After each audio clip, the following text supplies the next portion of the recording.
It should be good now. Alright. Howell. Oh, okay.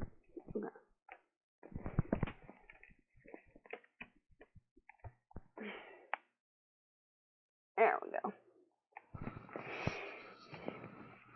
Greetings, guys, gals, and non-binary pals, and welcome to this stream. My name's Rin, and today we are starting Orwell's Roses over yonder here. I don't currently have a physical copy, so I was listening to the audio on there. But I have notes and things and stuff. So yeah, there's that. Also, I might have downloaded. I hope I downloaded the first couple of episodes of the Wolfskin discussion, because I do have files that are just on the computer and haven't been categorized. But I thought I did that. So I don't know. Maybe. Maybe. There is hope. If not, I'll just revisit the whole first half of the book in a synopsis sort of video. I don't know. We'll see. We'll see what happens. I don't know. Anyway, Solnit is another very relaxing reader. Seriously. She is. She really is. Like,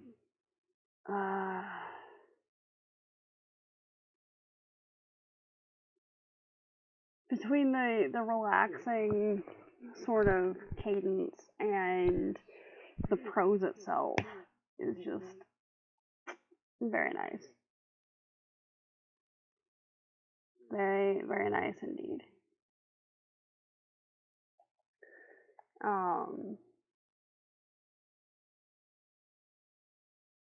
Oh yeah, complete random side tangent, right? Because I happen to have materials and whatever, I ended up making some like rainbow gecko friends while listening to stuff. So yeah, there's that.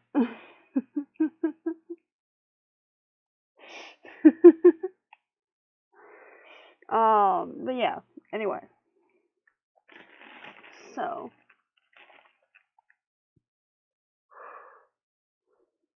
hoping everyone is doing alright. Yeah. Oh, and the Whale Day book video should be out in about half an hour. So I mean it's a week late, but you know, is what it is.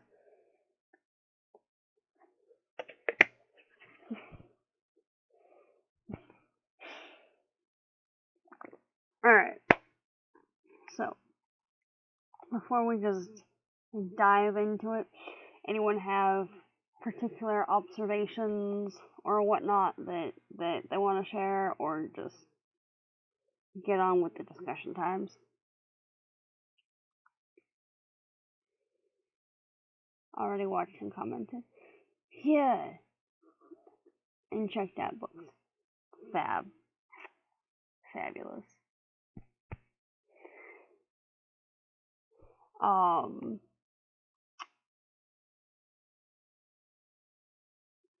Yeah, like I saw that there was a comment on it, and I don't know if it's because it's not technically live yet or what, but it won't show me the comment. It just says that there is one. It's weird. Oh.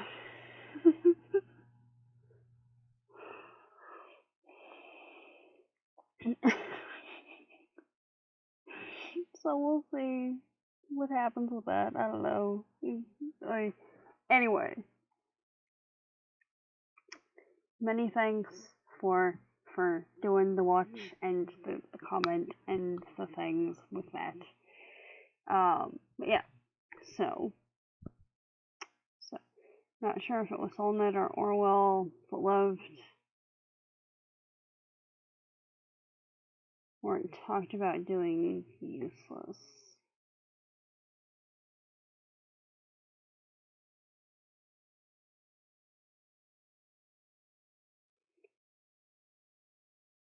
Things actually being right.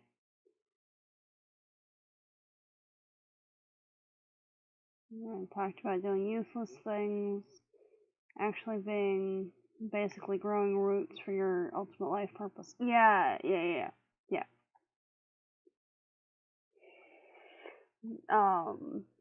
That one was pretty great.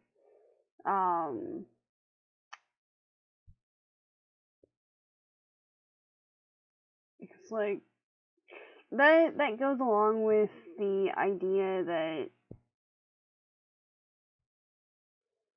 if you have an interest in doing something, if it brings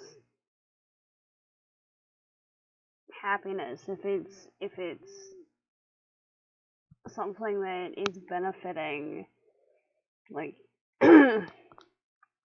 your perception of reality or your mental health or however you want to phrase it. Wow, okay, 1 second. The cube's over there. Alright.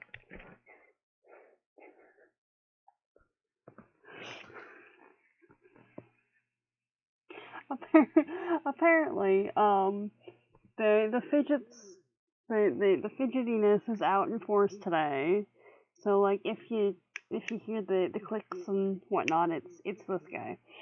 But like I was over here just tying the headphone cord into knots.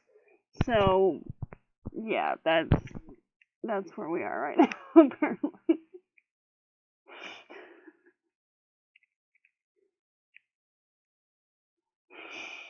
Anyway, as I was saying, can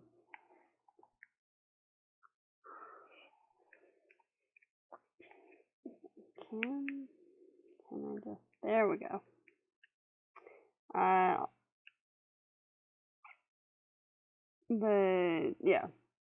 If you're doing something that's benefiting your mental health or otherwise like brings happiness or something, it's not like, even if it seems like it's useless or pointless or whatever, it's adding to whatever else you're already working with, and yeah, pretty cool stuff. Also, Orwell's description of the British poor as the kind of people who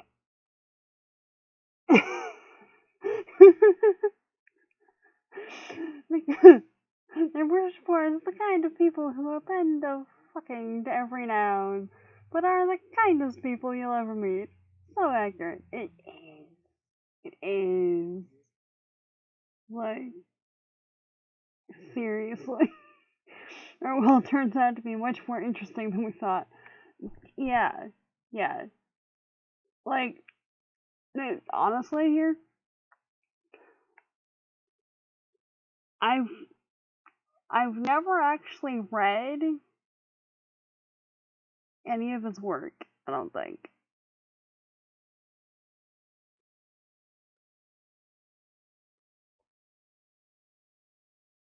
Because I remember in high school, for that particular section, instead of, it was either Martian Chronicles or 1984 that we were meant to read, and we read Martian Chronicles instead, and Fahrenheit 451. So like, yeah, but reading, like, this is one of those times that reading some of the backstory and like info about the person is kind of making me want to read some of the work, especially especially like the essays and stuff. So, there we go. I don't feel so bad if like I'm not the only one who's not read Orwell now. So there's that. But yeah, no, it's one of those things that having some kind of frame of reference for the author can either make you really interested in the potential subject matter and how it's covered, or like not have any desire at all to pay any kind of attention to it. This one's the former. I'll say that. Yeah. But yeah, no,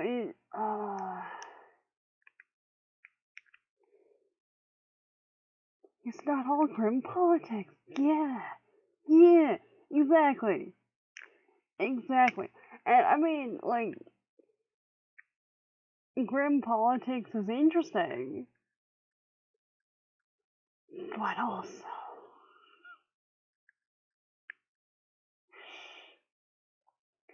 like, I remember hearing about people reading Animal Farm and just like, oh yeah, it's so dark. It's like the most. It's like I remember hearing people compare it to Silence of the Lambs. Somehow, like, I don't what. At that time, he booted the heck out of the communist kid with birds so he could avoid politics. What? Bored. Wow. Okay. The time he booted the heck out of the communist kid with birds so he could avoid politics.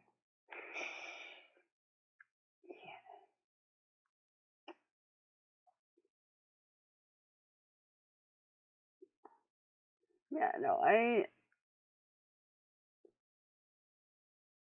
I need to go back and re-listen to the text because I know I missed some stuff. Um, that big one of them. Yes, yeah, yeah. I'm not surprised with like the rest of the context. Okay, one sec.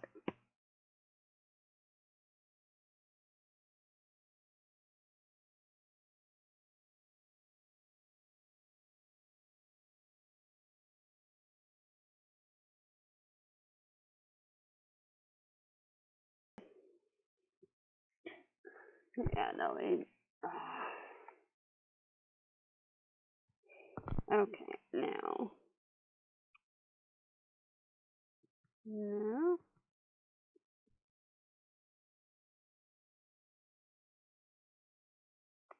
there we go. Okay, so if we open this,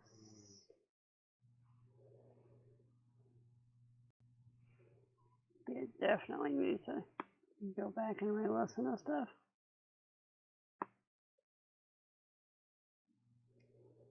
All right.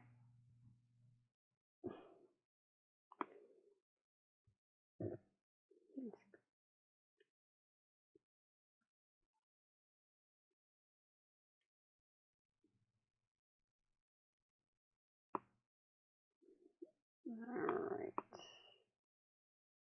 Come on.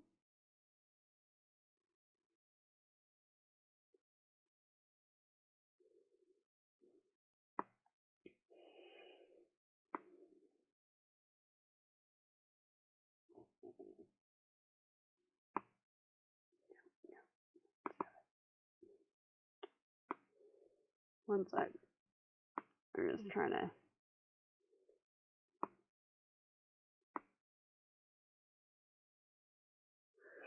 move stuff around on the screen so I can see chat and the notes at the same time. Also, wonder how he decided on his pen name. Didn't know it wasn't his birthday. Yeah, like, there started being mentions of Eric, and it's like, wait a second. Wait. What? And huzzah for Bohemian aunts and queer uncles. Yeah, like, oh, seriously. Like, between the random cool Orwell factoids and Rose things, it's like, this right here is shaping up to be a rather fascinating read. Just gonna, say that right now. Yeah.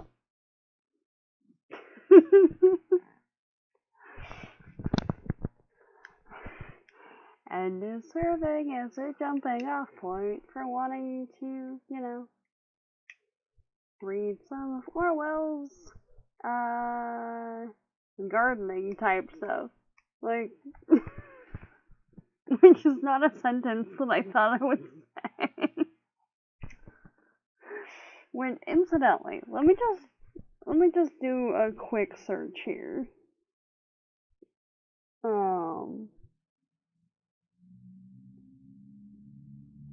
One sec.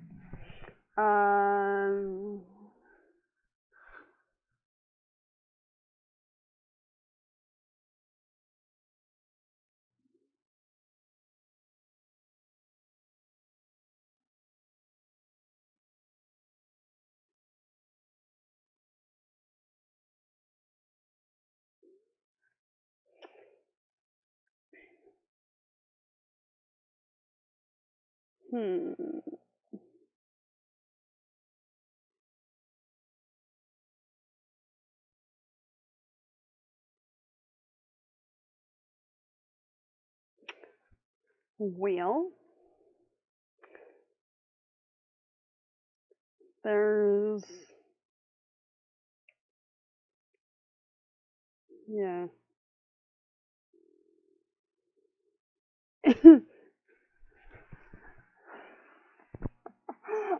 I looked up George Orwell gardening article, right? And aside from Down and Out in Paris and London, the only things coming up are basically reposts of what does George Orwell's garden tell us from like ABC News and Yahoo and LA Times and stuff, and like a review of the book that we're currently reading.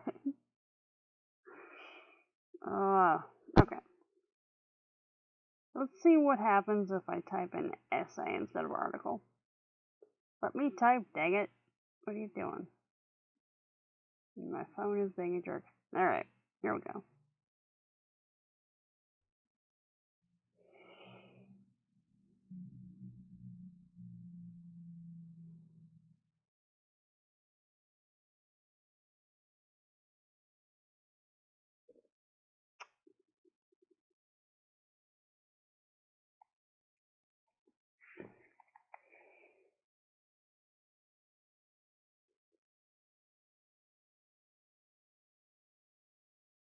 One sec.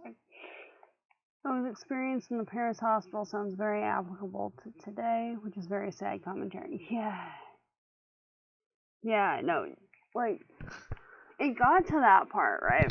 And I'm just sitting there like, this could be documenting like current events, and it was from like a 39. Like, what? Definitely took joy in the natural world. He did. He really did. Like, seriously.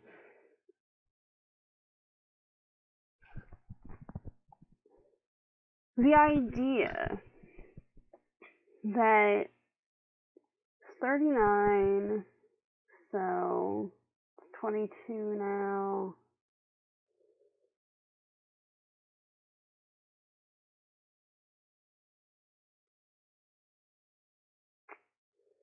Like, what, 80 years ago?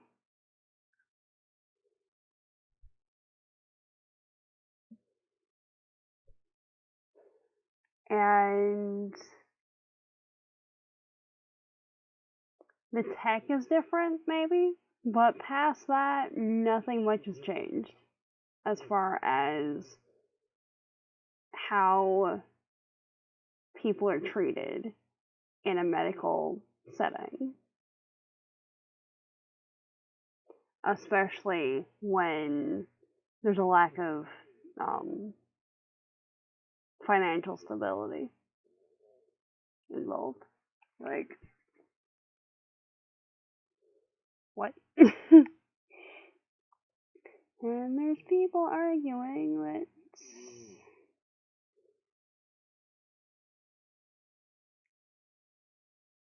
the American setup is totally the best option. Yeah,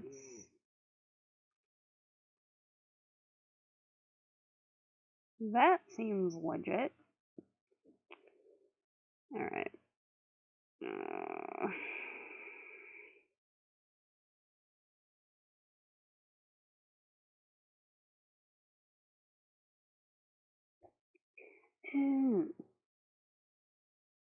Okay.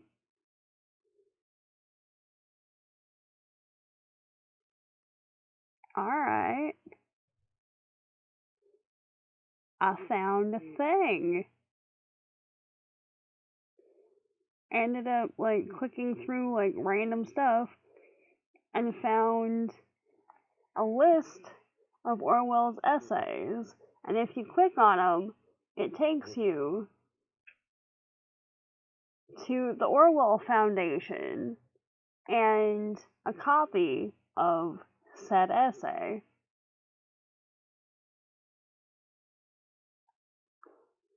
So yeah, that's gonna be in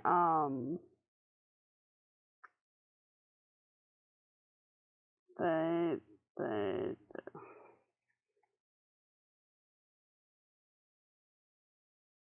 Discord. Wow. You know those times that, like, you can see the word and you can see any, like, icons and whatnot associated with the term or the phrase or whatever in your brain, but, like, you can't actually say it. That's what was happening just now. So yeah, there we go. Ooh.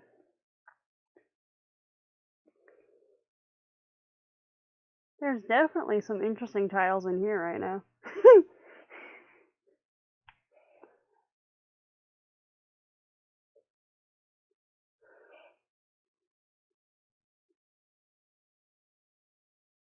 1946. The decline of the English murder. Alright. Oh, okay. Yeah. In there's a couple of times in the sections that we read that hop picking is mentioned. That's one of the ones from 1931 that's in here too. So yeah, no, just ow, ow. Ah, definitely.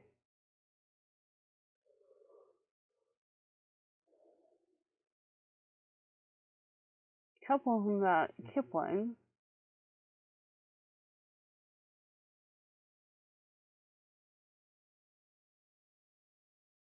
Alright. Very cool. Yeah, yeah. So there's that.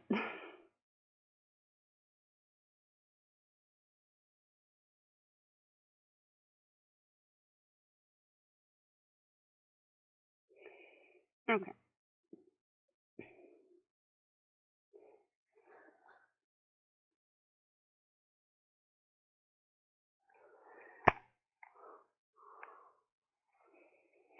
So, just from a purely plant-esque thing, um, there's a note that change and lineage is relative to what is being measured and what is measuring, but change, what's measuring time, and that there are certain species of there we go.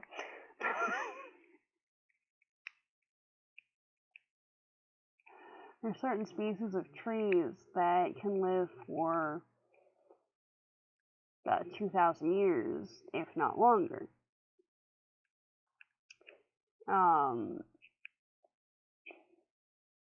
And I did find it interesting that she made that the author made a note that prior to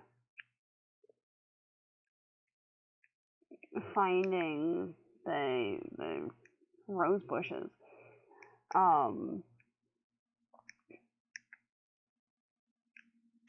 she had a much different perception of Orwell, which makes sense because he tends to focus pretty heavily on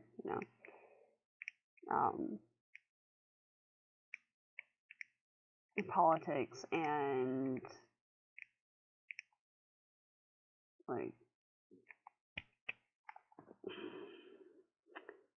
the word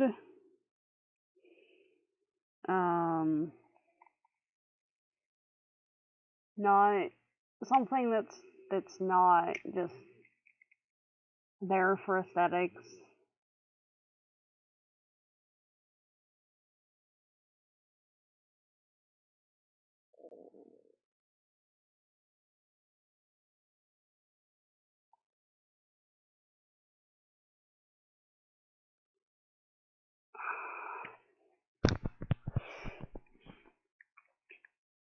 I was never quite sure what word she was referencing there. Seemed like a cool word. Yeah. I don't know. Pragmatism? Yeah.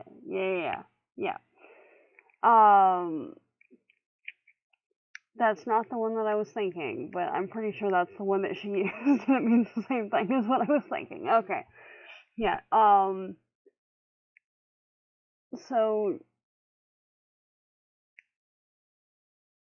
for that, it would be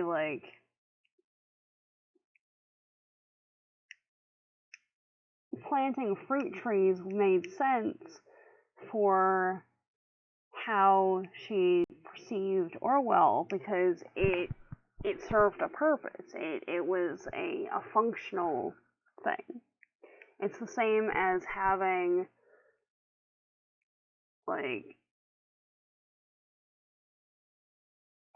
a well crafted bowl or table or something, which becomes a piece of functional art because it has a role in the environment and can be used and interacted with on a largely tactile basis.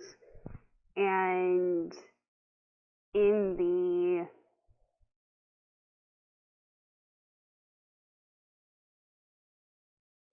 economy of time and resources and everything, it's a viable thing to spend resources on because it serves a purpose. Versus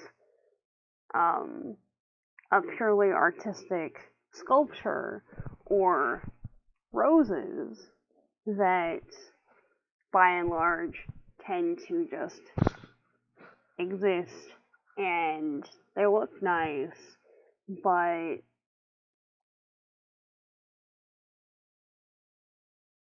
you can't eat the fruit exactly. Like, it doesn't provide shade. There's a whole list of things, and it is interesting that that was a note mentioned, and it's more like a focus on the intrinsic beauty of the the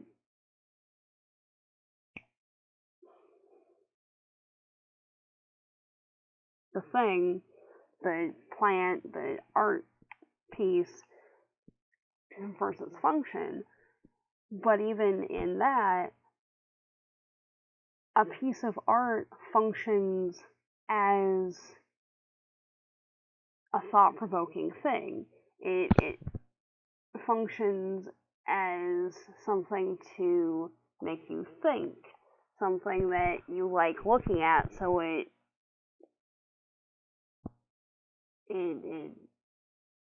is kind of a mood booster sort of thing. And with the roses, you have the same sort of dichotomy of like, it looks great, but also rose hips are a really high source of vitamin C, to the point that during World War II, when they weren't, yeah, it functions as an antidepressant. Like, they weren't able to get citrus in Britain. Rosehip jelly and jam and stuff was really important.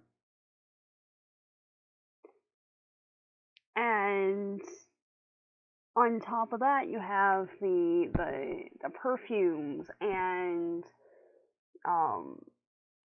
rose water and everything else that has a very long tradition in ethnobotany or ethnopharmacology. It depends on where you are in like location and time and stuff as to what term is being used for it, but economic botany, that sort of thing. Which economic botany and ethnobotany are really the same thing. It's just economic botany tends to have slightly more focus on the economics of it because the name and all that. Yeah, I know of all of all scents, right? Aside from like there's a blend that I made a while back that is pretty awesome. But aside from like neroli, so orange, really, orange blossom,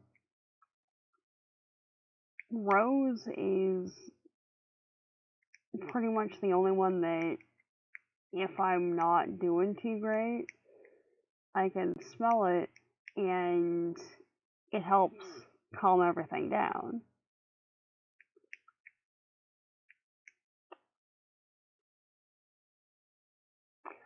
As an addendum to that, it does need to actually be rose, not like some of the weird rose scented soaps that I've come across. Because like there's some that just it makes me sneeze. I don't know why, but there there we go. But yeah, no, uh, roses have a very long history of being in play as a medical and dietary thing on top of just their inherent aesthetics and everything else.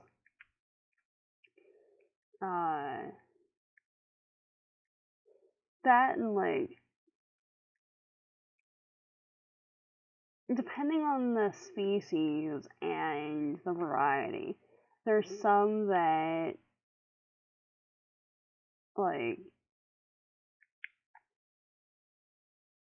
they are so resilient. Like seriously. I remember when I was a kid, there had been rose bushes at one point, but they got cut down or whatever. And in the span of like a summer, we went from nothing being over in the corner over there to like a full rose bush with like thorns and flowers and everything. It's like, oh, hello. You decided to say hi? Okay, that's great. Fabulous. Like, no synthetic attire of roses for Rin. Got it. Yeah. Yeah. It doesn't have nearly the same response as some others though. I will say that. But yeah, I tend to have a fairly negative reaction to like synthetic rose scents.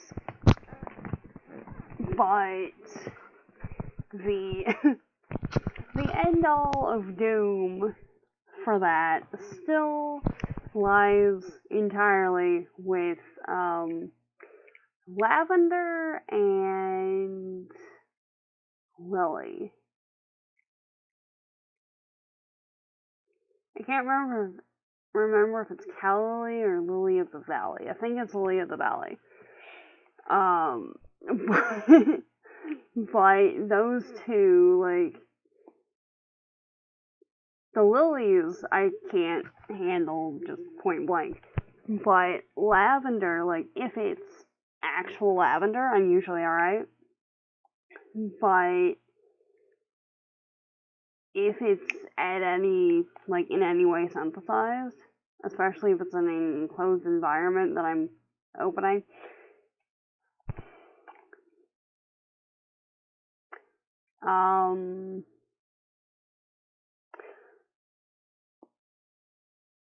there was a reason that when I was working at the craft store, everyone knew that if it was a box of candles with certain terms on the outside, that I was not to open it. Because I would have an asthma attack. That and the, oh yeah, yeah, yeah.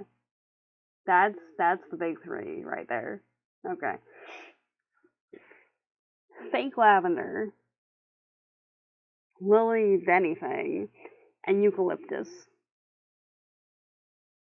The trifecta of doom. uh, yeah. The way he inhaled the rose in 44 made us think of Beauty and the Beast. I can see that. I can see that. There we go. Yeah. Yeah. Come on.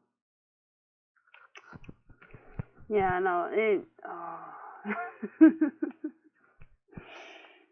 Yeah. I did like.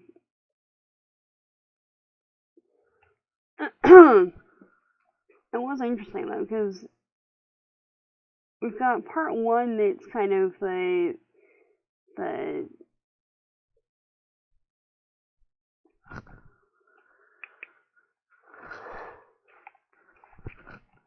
base information, I suppose. And talking about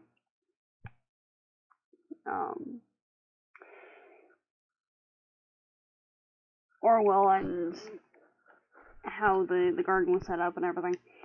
And then we've got section 2 that's talking about the environment that he was in, which, with as many issues as I have with respiratory stuff, like, and I know it's, like, way less than a lot of folks are dealing with, but I have a hard enough time with, like, regular smog that we've got in SoCal here, right? I can just imagine dealing with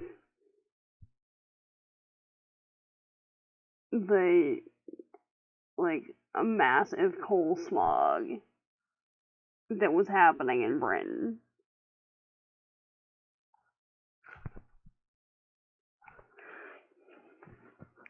And, like, I remember hearing about the poison smog cloud in 52, but somehow I totally thought it was earlier than that. Like, the idea that it was that recent.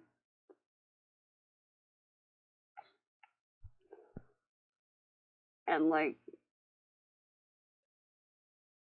to have 4,000 be the low end estimate. Look at the Industrial Revolution, Britain falls over dead. Right? Like, the historical fiction side of my brain is like, oh yeah, it would be really cool to be, in this environment at this time. And, like, logic side of my brain's like, you would die horribly multiple times. Just like, we got the asthma and the dairy thing and the gluten thing and just like general bodily shenanigans and whatever else and everything else happening, and it's like, you know.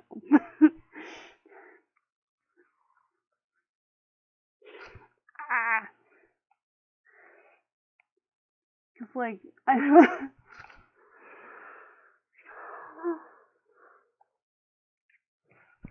read stories and stuff where people go to a particular point in history and, like, can't interact with anything, but, like, just, like, to view things through a bubble or whatever. It's like, but if you're going to do and explore, that's the fun part. But if you're just stuck in a bubble, then why? But also, to say nothing of, like, potential pathogens that are existing at any particular point in history.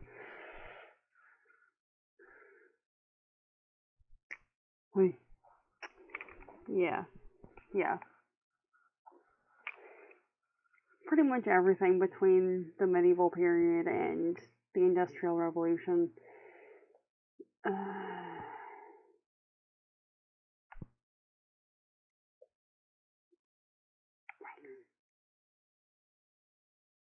All kinds of things. But yeah, like, I did appreciate that there was a tie-in to the moss that we just read about, though, in this one, with the discussion of compressed peat becoming coal over millennia.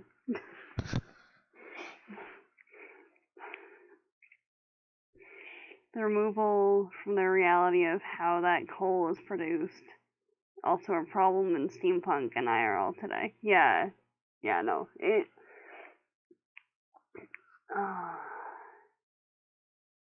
Like, I like the steampunk aesthetic, right? With the gears and the copper and everything, and brass and whatnot, but yeah, very much. And then, right, you have the whole thing, if you want to take it another level, like, in order to achieve the steampunk thing, along with, most tech, right, it's a matter of getting other minerals out of the ground, whether it's the metals to make certain things, or like, I don't know, watch mechanism parts and whatnot. But if it's coming out of the ground, it has to be mined. And in most cases, it's not,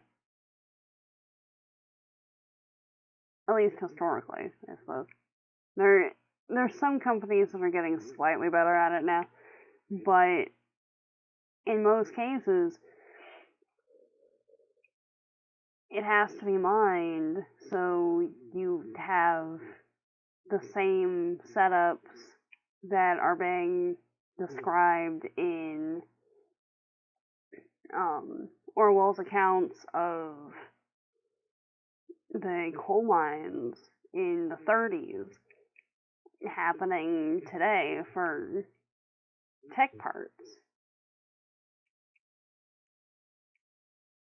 Also with kids, also with people who are vastly underpaid, if at all sometimes. And also with parts of the population that most people, most of the government doesn't want to acknowledge. Steampunk is rather Baroque, and we like Baroque, but both aesthetics involve a lot of unnecessary frippery. The most steampunk won't admit it. Yeah, there's that.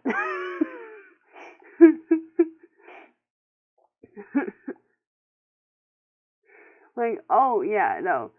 Complete side tangent on that. I haven't tried to do it since I was at costume college back in 2016, whenever it was. But they had a panel / workshop thing for making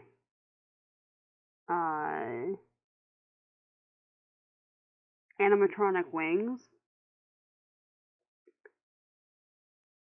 And I remember asking, like, okay, so I have this idea. How would it do? Like, how would I be able to do it? Because if you're in a cosplay environment and you need some kind of, like, mobility aid or something, you kind of want it to match the rest of what you got going. So, like, right, I usually need a knee brace. How would someone make a functional knee brace sort of thing uh, where the gears, like, are operational, and as you bend your knee, they move to provide actual support and stuff. And the best they could come up with was to get one of the cloth braces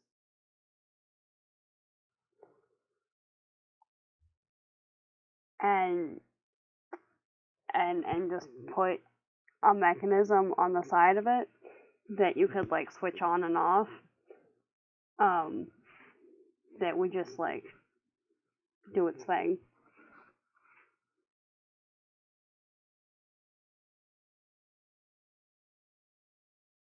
As like completely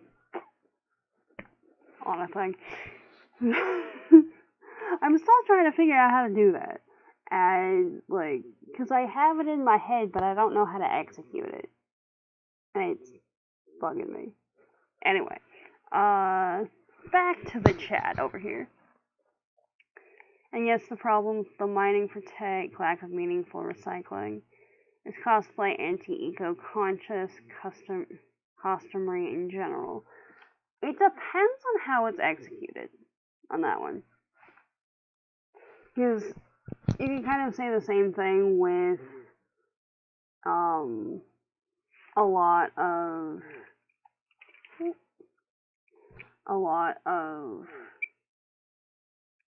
like current sculptural things, because polymer clay is a plastic essentially. Resin is very much plastic, and it depends on how the material is being derived and what becomes of the end result. You were asking the wrong people. You needed some engineers and electronics people. Got a makerspace near you. I don't think we do. I will have to look at that though. But yeah, no, on top of which, like, I realized, like, in retrospect, that the people I was talking to do some really cool work with, like, wings and stuff, but it's all meant to just be, like, aesthetic. And both of them, at least, appear to be fully able-bodied, so that might not have even been like a registered thing of like, yes, that's a thing that might be of interest. So, you know.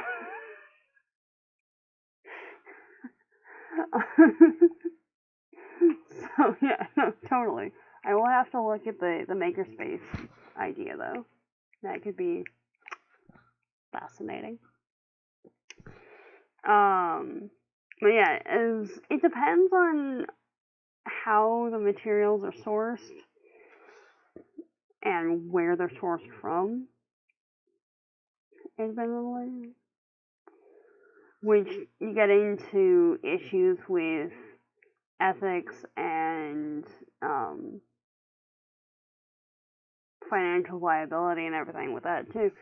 Because there's a lot of materials that might not be sourced all that ethically, or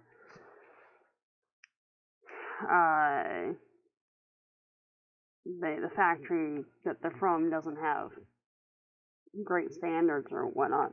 And that's one of the concerns that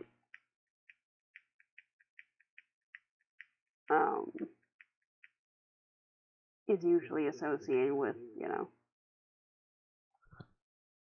fabrics and materials from just like regular stores and whatnot. And if you go out of your way to get like really good quality materials, that's, up on the price tag on stuff. And you can find some pretty good materials if you're thrifting for things. but that also goes into the gray area of, depending on what you're doing with it, if it's like, it's one thing if it's like kind of like odd sheets or curtains or something, but you can turn it into, I don't know, a gown or a vest or whatever. But I've seen people go into thrift shops and purposely get the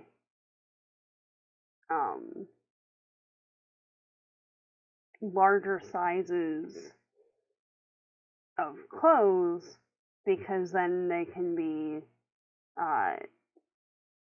tailored down to fit a particular aesthetic, which then takes them out of the running for someone who might be that size. And you have the ethics involved with that. So it depends on what you're doing and what's involved with it at that point. And there's also a difference between like getting the cheap costume that you're gonna wear once and then throw out or send off somewhere, or getting particular pieces that mean something. So you're building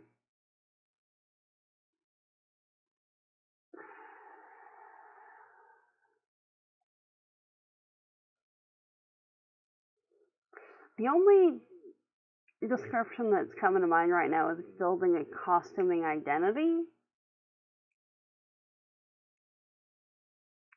If that makes sense. But like you're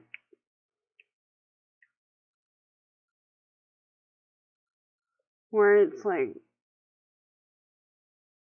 creating something that you're gonna have for a while versus a temporary thing that's gonna potentially end up in a landfill.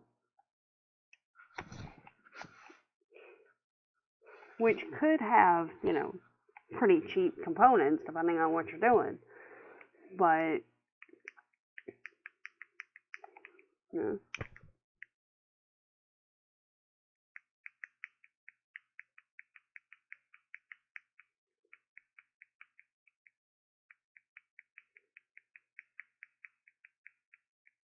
And figuring out how to sew some basic things. Like, you don't have to know how to sew the thing. Like, you could very well commission somebody to make your outfit if you want to do cosplay, or like your props or whatever. But like, at least have a basic knowledge of how to fix it if it's busted. Like, if the whole thing falls apart, then you maybe go back to the person that initially did it and they can hopefully fix it. But like, if a button falls off, I've met people that a button falls off, so therefore the shirt's dead and it gets tossed somewhere. Like, what? Like, YouTube is a thing. Just do a Google. It's fine. What? Yeah, we've gotten to where if we're gonna buy more crafting stuff, it's not gonna be high quality. It's gotta be high quality and have a destination in mind. Yeah.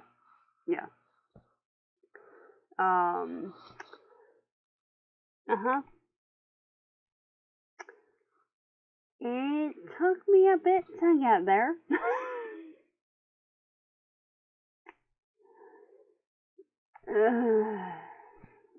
But yeah. part of the issue on my end is the crafting room is also the domicile space. But yeah, no, totally. But yeah.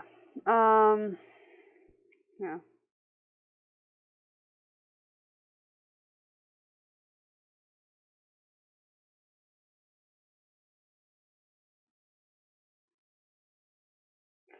Oh yeah.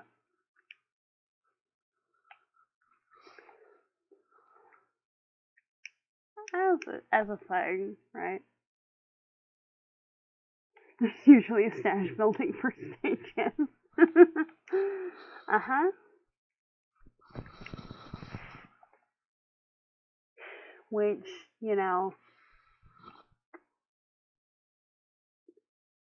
is great until, like, there's that one thing that you don't have because you ran out of it.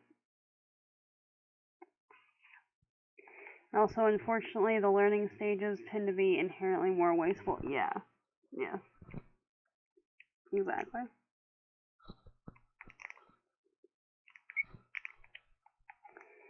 Yeah.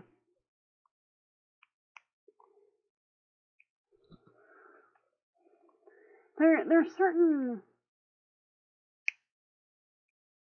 like, with,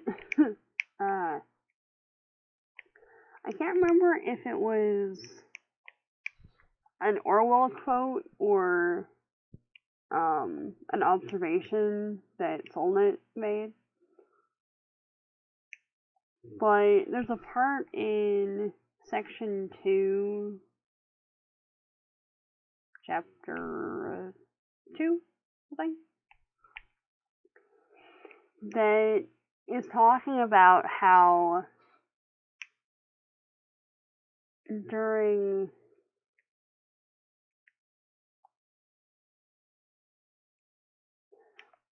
I want to say it was World War One.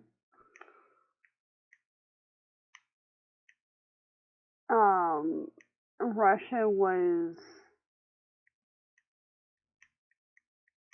like amping up coal to help with their war effort and everything. And the statement was made that they were that was it that quote they were forcing the dead to work for us. You know, the coal and the peat forests and everything. Like,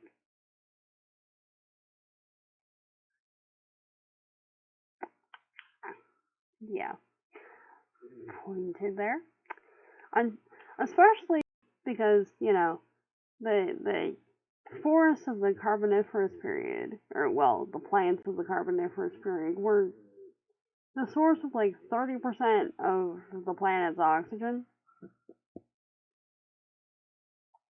They were the reason that megafauna could evolve.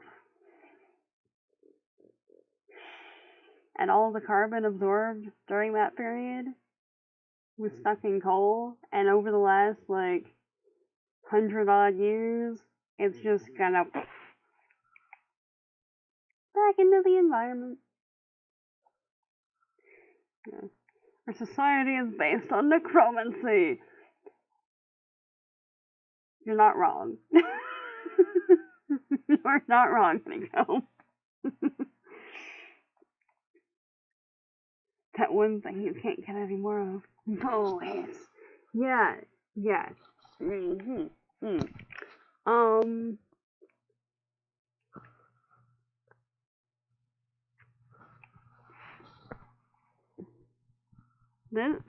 This right here, in theory,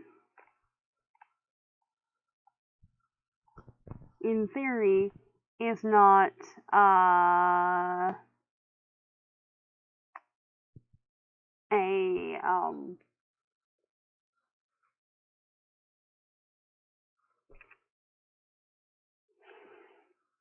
limited edition thing.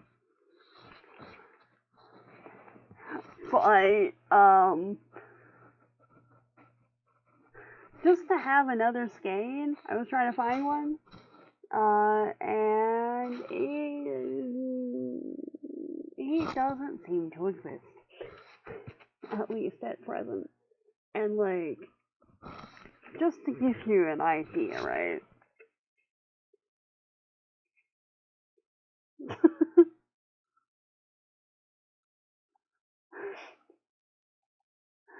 Like, all of this is the same kind of yarn, and I've needed more of all of the colors. Which, if need be, I could just find another color, or another, type of yarn in the same color. So I'm pretty sure that I have something somewhere that's at least peacock blue, but still.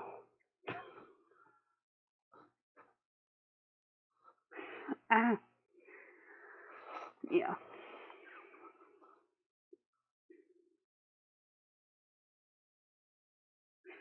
Hi there, Tim. Blanket in progress. Yeah, I'm like a month behind. Not gonna lie. Like, like, thought you were going to make smaller squares. And,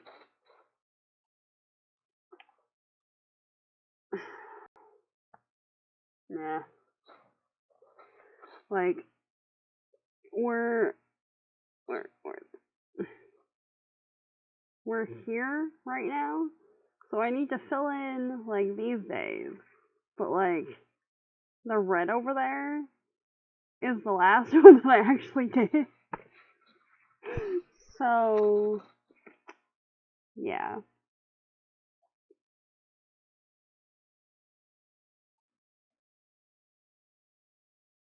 Oh, there's gonna be some green in there. Okay.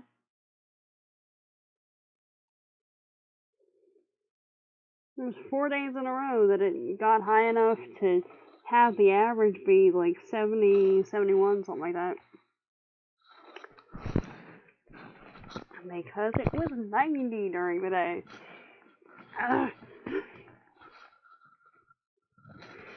Yeah, no. I ended up just going with, like, the regular size squares. Because, it's what it is.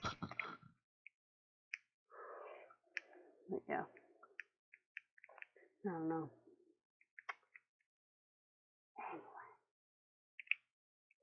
Anyway.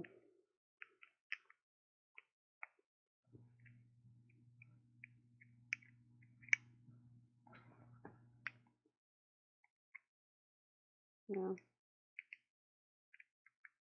I do appreciate, though, that, like,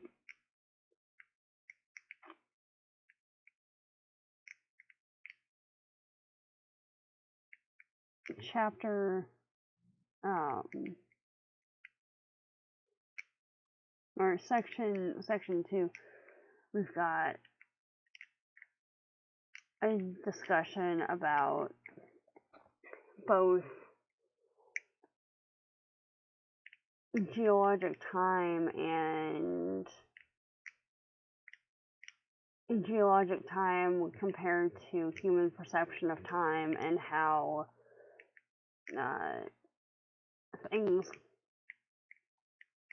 things can change in such a short period. Like, what? You've had 90-degree days? Yes. Yes, we have.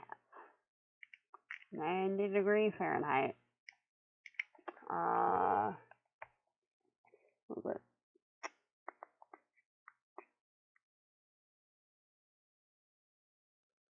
Yeah, there were 2 at 88 and 3 88. Yeah. 3 88-degree days and 2 90-degree days.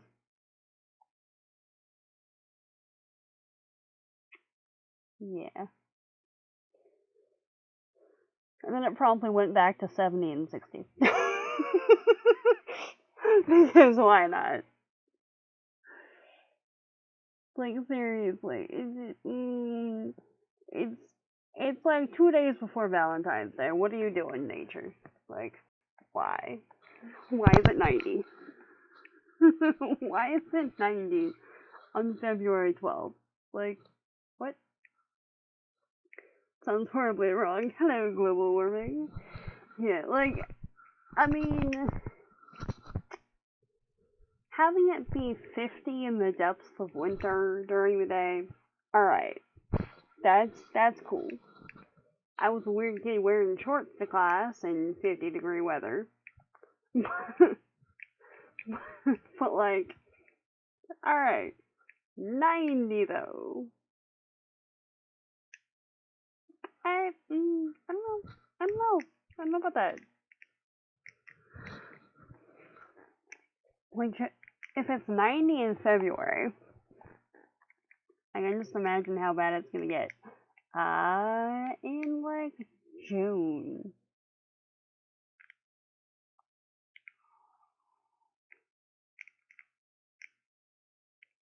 I still remember being in Death Valley and it was 120. And it, like, sometime last year it was like 128 there. Like, dude. What? What?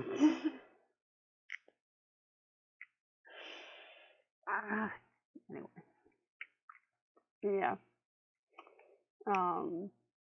Yeah. Do not don't want to imagine. Yeah, no. When it's hot enough that having your pants rolled up to the knee feels like your calves are being flayed alive. Because the wind's hot. It's something. I'll say that.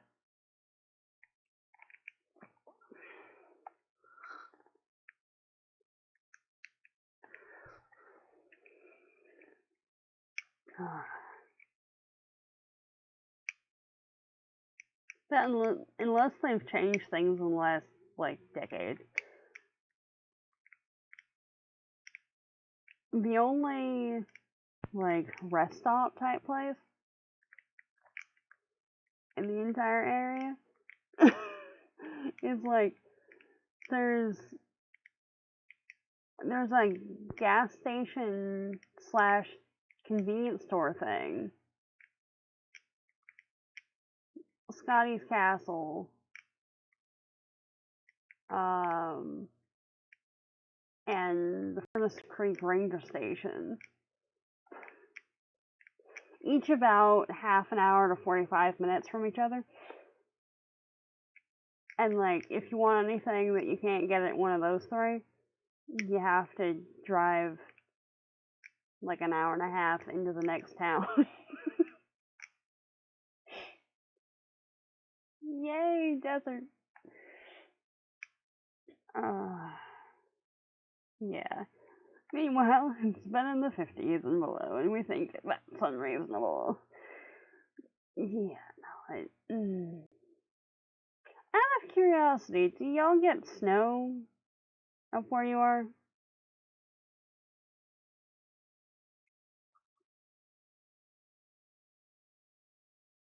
Cause like,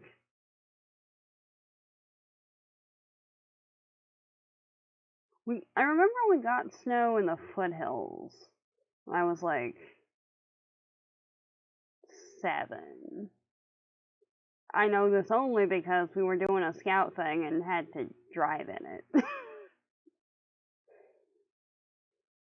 And my mom thought it was bugs everywhere.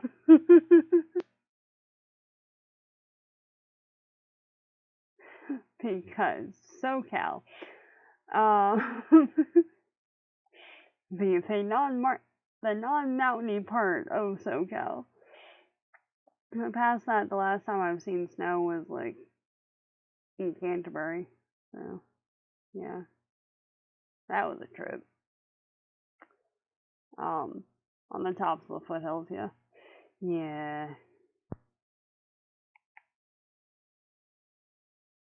One memorable day in junior high, it reached street level. Wow. Yeah, I think there was a. It's not so bad right now, but there was a really heavy cold snap like a couple days ago, and it was like there was a storm rolling in, and the reports and everything were saying that snow was going to be down to like 2,000 feet, which I don't rightly know what that translates to be honest. But yeah. Mm.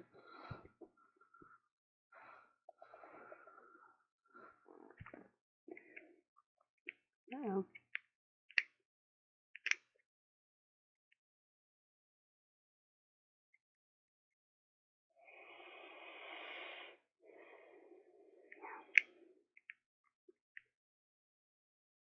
Yeah, no, it's interesting. Like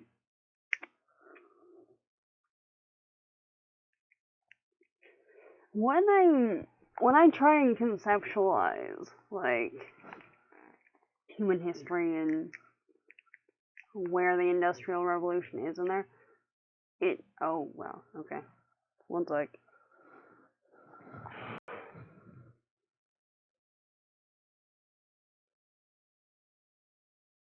Mm.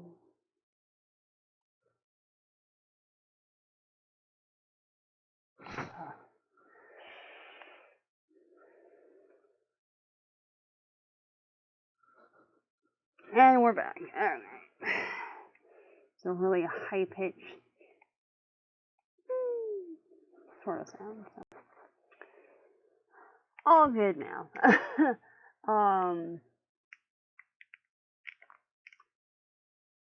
But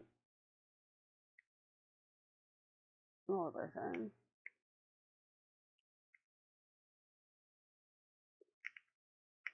Yeah, somehow when I'm like, history was one of my best subjects, and yet when I'm thinking Industrial Revolution, it like in my brain, it's always sometime in the mid 1800s, not a bit later than that, as it continuing to go on.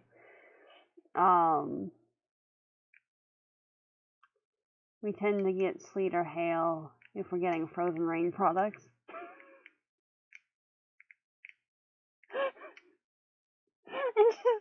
It makes it sound like it's on the menu of things from the precipitation store. Sadly, we must leave great discussion for bed. Been excited to see what you had to say about the book and look forward to the rest of your thoughts. Hugs.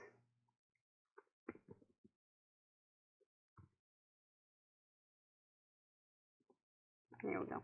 Hugs for Honeycomb. Incidentally, that's about the end of that's the end of the notes that I have. So really, that's about the end of what I was gonna do. So we can just call it here, really, unless anybody else in the chat has other things to share with the class.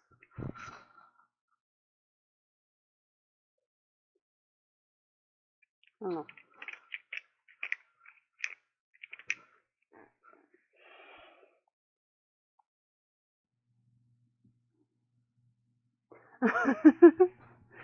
Oh well, that works. Yeah.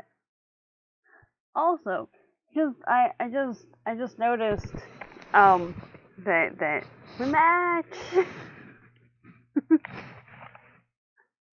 the book and the headphones. History is cool. Yeah. Yeah.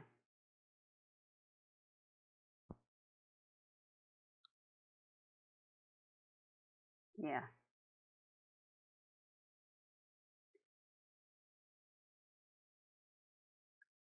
It's like it's interesting how historical events are perceived depending on what time period you're in.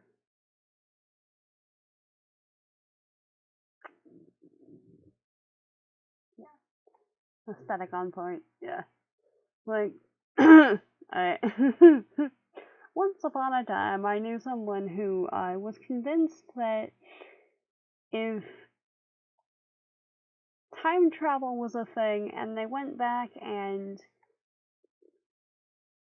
got rid of the person who invented the Industrial Revolution, that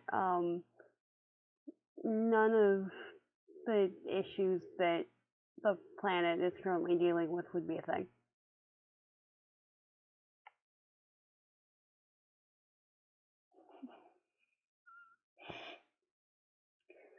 History's cooler as history than as current events.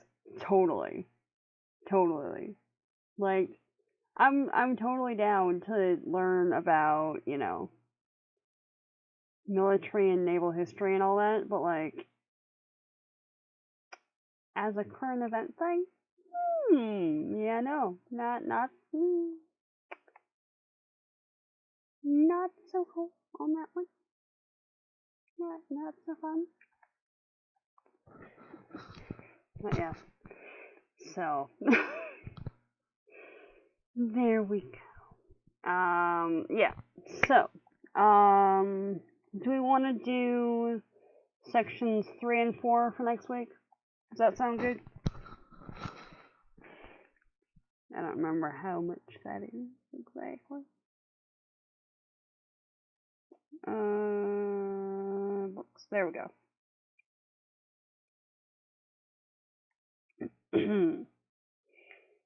Okay.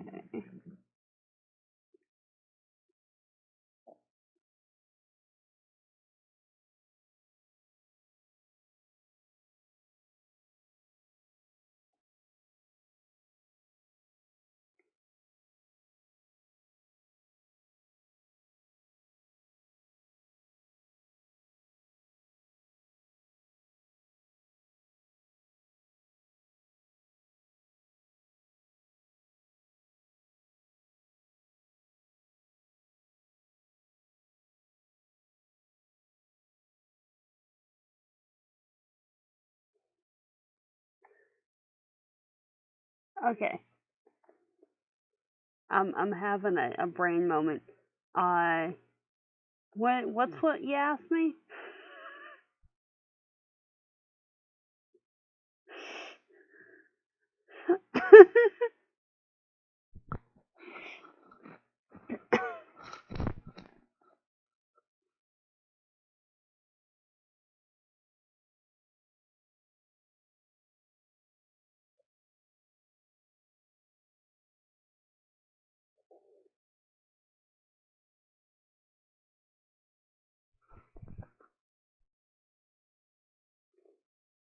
Yeah, yeah. 3 and 4 for next time. Yeah, it's good.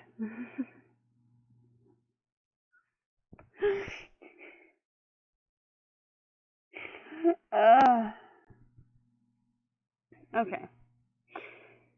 So,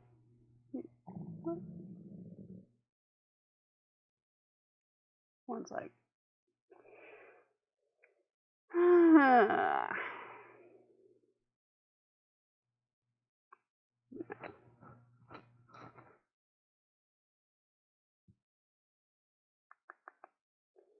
Alrighty.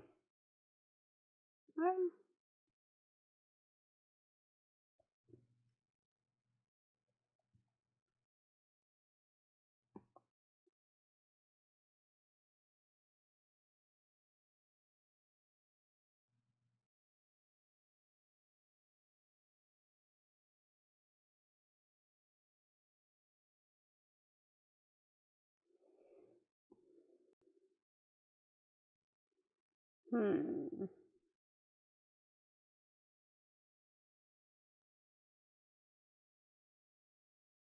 Yeah. Okay. All right. Thank you very much for hanging out and being generally awesome and participating in the discussion shenanigans. Uh, for the YouTubes, everything's going to be linked in the description down below. And yeah, have a super fabulous rest of your day, whatever time it is for you. And I will see you all later. Bye, everybody.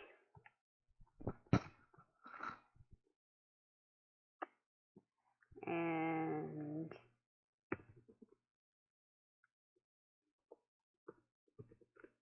thanks for everybody. Yeah, there we go.